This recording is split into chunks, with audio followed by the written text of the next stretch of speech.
It's a story about two women, one in the present day, with the very recent past, and one in the 20s, 30s, 40s, and beyond. I loved the way the script flip-flopped between a modern-day story and a period story, and that the two kind of mirrored each other and kept pace with each other. Definitely M's process in the beginning was very much about, reading, education, learning, absorbing this world. To create this look of this film, we read tons of books, saw tons of pictures, and of course a lot of blueprints of other films. There are books that Madonna used when she was writing the script, books of the letters, and they're amazing, they're just fascinating. It's refreshing to read a script that has such strong, interesting female characters at its centre. I think it's unquestionable that the film is female strong in the sense that the leads are both female and that the director's female. Okay, ladies, are you ready?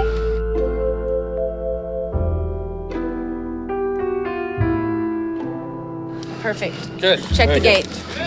What I liked about the script was the way that it was written. It kept the period flashbacks very real, very honest, very immediate. Seeing an historical figure through the eyes of a modern-day woman, and then on the flip side, being able to relate to a woman in the late 1930s who was about to potentially become a queen. I thought it was a very fascinating take on a very interesting chapter in the British monarchy's history and that very human quest for true love.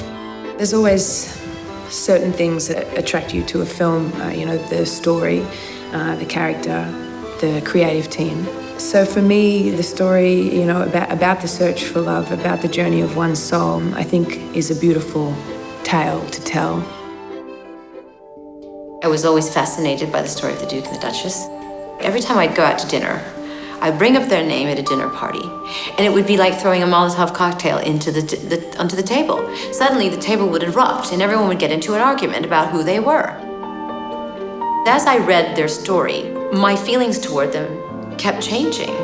One minute I was, enthralled and swept up in it, and then the next minute I was kind of irritated with them and thinking of them as superficial. And then the next minute I thought, oh my God, they're human beings like all of us. This guy gave up the throne.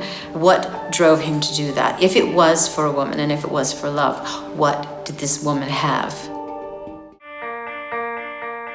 Andrea Riseborough has 50 costume changes in this movie. James D'Arcy has 30. Abby Cornish has 40 costume changes. It's just a hungry movie for costumes. We have so many costumes. So every day on set is a fashion moment. Set over. Hey, camera. Yeah. Action.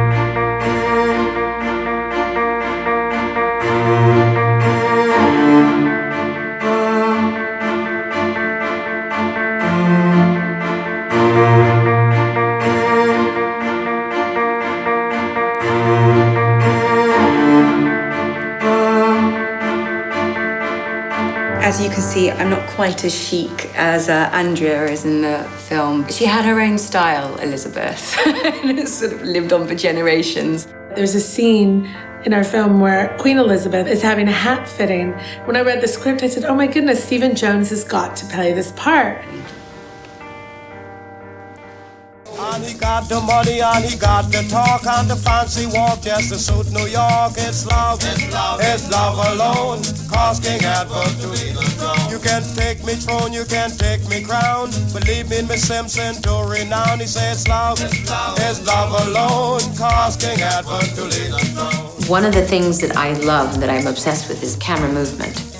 Because my training is originally as a dancer, when I thought about choreographing the Steadicam, you have to rehearse it. It's an animal. It's a creature that lives on the set. You need to see him shoving her. She doesn't want to go. I want to see her knees. There's a lot of movement in my film, which wasn't necessarily intentional, although a lot of the movies that I was inspired by had a lot of movement, camera-wise. I also didn't know it at the time, but now when I watch the movie, I say, wow, there's a lot of dancing in my movie. movie, but I also wasn't conscious of that when I was writing the script. Come a roll upon my mind. I cannot leave Miss Simpson behind. So there's actual people dancing, and then in some respects, there's a sort of lyricism and a lot of movement to the camera.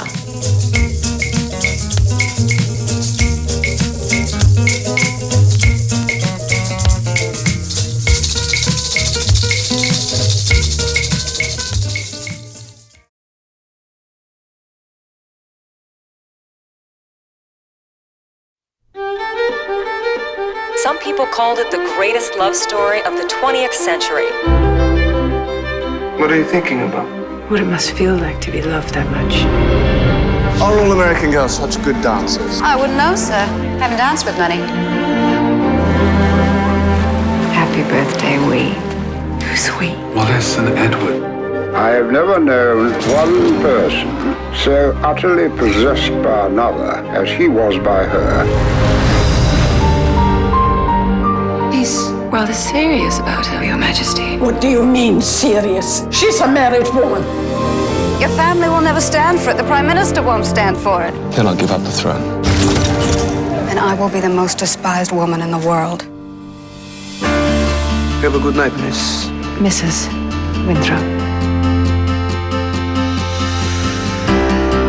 I don't understand your obsession with the Duke and the Duchess. Little girls love fairy tales. How do you know they lived happily ever after? I read that you kept a collection of letters. I think it's important to tell the story from her point of view. London South stands stunned. King Edward VIII prepares to publicly renounce his throne. I have found it impossible to discharge my duties as king without the support of the woman I love. The whole world turned against her, but she never backed down. She survived. When are you going to start living your own life? Darling, they can't hurt you. Unless you let them.